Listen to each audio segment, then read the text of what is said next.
Hello বন্ধুরা, কেমন আছো তোমরা সবাই? আশা করছি সবাই অনেক অনেক ভালো আছো। আমি অনেক ভালো আছি।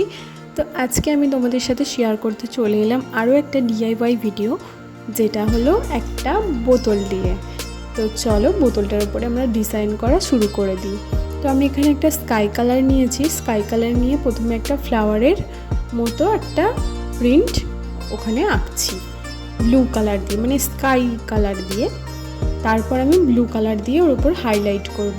তো চলো তোমরা ভিডিওটা দেখতে থাকো। আর ভিডিওটা আমার যদি তোমাদের ভালো লেগে থাকে তাহলে কিন্তু অবশ্যই একটা লাইক করে দেবে আর চ্যানেলটাকে সাবস্ক্রাইব করে দেবে।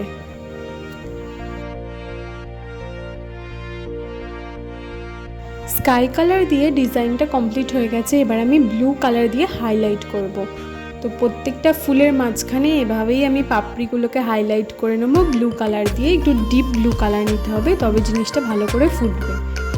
দেখতেই পাচ্ছ বোতলটা কিন্তু একদমই প্লেন বোতল, যেটা আমি ওর উপর স্টিকারটা তুলে দিয়ে এটাকে ডেকোরেশন করছি। এটা তোমরা ফুলদানি হিসাবেও ব্যবহার করতে পারো, বা এমনি বোতল আর্ট যেগুলো হয় সেগুলো হিসেবেও ব্যবহার করতে পারো। তোমাদের সুন্দর ঘরটা আরও সুন্দর করে ডেকোরেশন করতে পারো।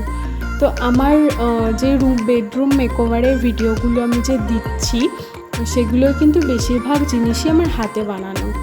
তো আমি আমার হাতে বানানো জিনিস দিয়ে ঘর ডেকোরেশন করতে বেশি পছন্দ করি। আমার মতো কে কে আছো যারা নিজের হাতে বানানো জিনিস দিয়ে ঘর ডেকোরেশন করতে ভীষণ পছন্দ করে?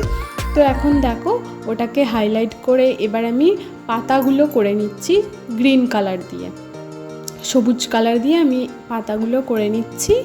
এরপরে আমি যেটা করব, যেগুলোতে গ্যাপিং রয়েছে সেগুলোতে আমি ব্লু কালার দিয়ে ছোট ছোট ফ্লাওয়ার করে দেব, কারণ জিনিসটা না হলে ভালো লাগছে না।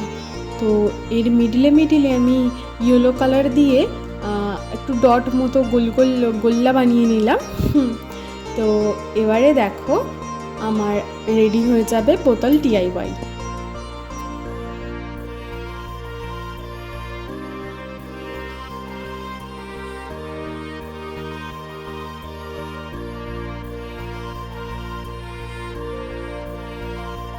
এখন এই ডিজাইনটা করা কমপ্লিট হয়ে গেছে। তো চলো ফুল লুকটা দেখে নেওয়া যাক।